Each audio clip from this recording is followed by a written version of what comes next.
मेरा देवर 40 साल का हो चुका था, मगर वो शादी ना करता और ना ही वो घर से बाहर निकलता।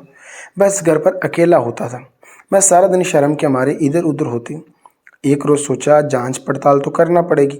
मैंने रिस्क उठाया और देवर को बेहोश किया और पास बैठकर देखने लगी। उस रात मेरे होश उड़ गए जब देवर ने मेरे साथ, मेरा नाम आयशा है, मेरी शादी को अभी 2 महीने हुए थे, इस 2 महीने के दौरान मैंने जो भी चीज़ें अपने शौहर से मांगी वो हमेशा यही कहता कि 22 के पूछ कर लाऊंगा या 22 से पैसे ले लेता हूँ। हर चीज़ में मेरे शौहर अपने बड़े भाई की इजाज़त लेते थे। रज़ा और इमरान दोनों भाई थे। रज़ा छोटा जबकि इमरान बड़े भाई थे। इमरान ने अब तक शादी नहीं की थी। एक दिन मैंने अपने शौहर से पूछा कि तुम्हारे भाई ने शादी क्यों नहीं की। तब उन्होंने जवाब दिया कि अब तक मुझे भी इसका सबब समझ में नहीं आया। भाई को शादी करने की ख्वाहिश नहीं है, इसलिए माँ ने मेरी शादी करवा दी। अब मेरे भाई 40 साल के हो चुके हैं। आहिस्ता आहिस्ता मुझे समझ आने लगी कि मेरे ससुराल की पूरी जायदाद देवर की है। उन्होंने खुद अपने काम, अपनी कंपनी बना रखी थी और मेरा शौहर इसी में काम करता था। सीधे अल्फाज में कहें तो वो अपने भाई की कंपनी संभालता था। तुम्हारे रहने के लिए बंगला भी देवर ने ही बनवाया था। घर में दोनों भाई साथ रहते। मेरी सास मुझे कहती कि अब तुम घर में आ गई हो तो तुम्हारे और रज़ा के लिए साथ देने के तुम्हारे देवर का भी शादी का दिल हो जाएगा। कुछ दिनों तक मैंने देवर को शादी के बारे में समझाने की कोशिश की, लेकिन वो किसी बात को सुनने को तैयार ही नहीं था। मैंने कई बार इनकी शादी ना करने का सबब भी जानने की कोशिश की, लेकिन कुछ भी पता ना चल सका। 2 महीने के अंदर ही मैं ससुराल में अच्छी तरह से रच बस गई थी। मेरे ससुर नहीं थे, लेकिन इनकी जगह देवर घर की जिम्मेदारी संभाले हुए थे। देवर मुझे किसी बात के लिए रोक टोक नहीं करते थे। एक बार देवर को हल्का सा बुखार हो गया।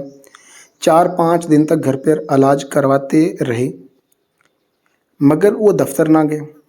लेकिन आहिस्ता आहिस्ता मामूली बुखार मलेरिया में बदल गया। तब इन्हें फौरन अस्पताल में दाखिल करवाना पड़ा। देवर अब 8 से 10 दिनों तक अस्पताल में दाखिल रहा। इन दिनों मैं अस्पताल में खाना लाने और ले जाने की वजह से थक चुकी थी। 10 दिन के बाद देवर को अस्पताल से घर लाया गया। मुसलसल अस्पताल के चक्कर लगाने से मैं बहुत थक गई थी।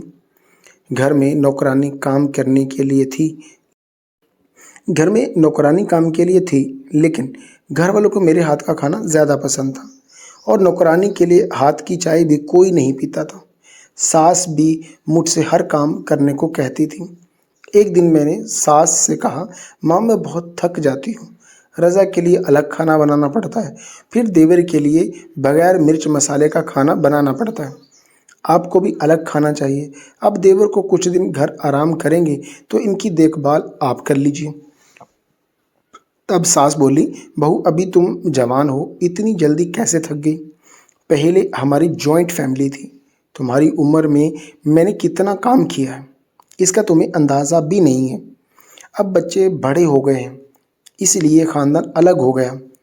आजकल की लड़कियां बड़ी फैमिली से कैसे रहेंगी। अभी से तुम बूढ़ी सास और देवर से तंग आ गई हो। तुम हर एक काम में मदद के लिए घर में नौकरानी है, फिर भी तुम्हें इतनी थकान क्यों हो रही है। बस कुछ रोटियां ही तो बनानी होती हैं, इसमें इतनी परेशानी क्यों हो रही है तुम्हें। जब मैं इस घर में शादी करके आई थी, तब से मैंने अपनी सास को कभी किचन में कुछ करते हुए नहीं देखा था। एक दिन उन्होंने कहा, मैं बहुत थक गई हूँ, मुझे कुछ दिनों के लिए अपने बहन के यहाँ जाना है। इस पर मैंने कहा, ठीक है, आप कोई भी काम अपने ज़िम्मे मत लें, जहाँ जाना है जल्दी जाइए। मेरी इस कड़वे बोल को सुनकर वो बोली, इतनी जल्दी भी नहीं है, जब जाऊंगी तो तुम्हें बता दूंगी। और फिर 15 मिनट तक तकरीर देकर उन्होंने सारे काम मेरे ऊपर डाल दिए। देवर की बीमारी की वजह से इनके दफ्तर का बहुत सारा काम मेरे शौहर को ही संभालना पड़ रहा था, इसलिए वो रात में देर से घर आता था। एक दिन दोपहर में जब मैं देवर को सूप दे रही थी तो देखा कि इनके जिस्म में बहुत दर्द हो रहा था। वो थोड़ा भी हाथ उठा नहीं पा रहे थे। मैंने इन्हें अपने हाथ से सूप पिलाया और सूप पीने के बाद इनका मुंह अपनी साड़ी के पल्लू से साफ किया। जैसे ही मैंने पल्लू हटाया, वो मुझे एक अलग ही नज़र से देखने लगे। देवर की बीमारी के दौरान दिन भर मैं इन्हीं के पास बैठी रहती थी। क्योंकि इन्हें कभी भी किसी चीज़ की ज़रूरत पड़ सकती थी। तो मैंने अपने हाथ से खाना खिलाने की भी लगी थी। देवर ने अपनी तबीयत ठीक ना होने की वजह से पूरे हफ्ते की छुट्टी ले ली थी। इस हफ्ते के 3 दिन गुजर चुके थे और इन 3 दिनों में मैंने इनकी बहुत देखभाल की थी। मेरे देखभाल से देवर इतने मुतासर हो गए कि उन्होंने मुझसे कहा कि तुम्हें क्या चाहिए, जो भी तुम्हें चाहिए होगा वो मैं तुम्हें दूंगा। फिर मैंने कहा, पिछले हफ्ते मैंने एक नया सोने का हार देखा था, वो नया डिज़ाइन है, इसीलिए सोने के उस हार की मुझे बहुत ख्वाहिश थी, लेकिन मेरे शौहर ने पैसे की कमी की वजह से इसे लेने से मना कर दिया था। मैंने मायूस होकर अपनी बात कह दी, क्योंकि अब मौका मिला था तो मैं इसे छोड़ना नहीं चाहती थी। देवर ने कहा, तुम्हें वो अगर पसंद आया था तो मुझसे एक बार कह दिया होता, मैंने उसी वक्त तुम्हें वो हार खरीद कर दे देना था। फिर उन्होंने मुझे फ़ौरन अपना कार्ड दे दिया और शाम को जाकर मैंने वो हार ले लिया। वो हार जैसे ही मेरे हाथ में आया मैं खुशी से झूम उठी। देवर ने जो मुझे हार दिया था इसे देखकर मेरे शौहर हैरान हुए और बोले, भाई ने मुझे तो कभी इतनी महंगी शॉपिंग नहीं करने दी, फिर एक ही बार में तुम्हें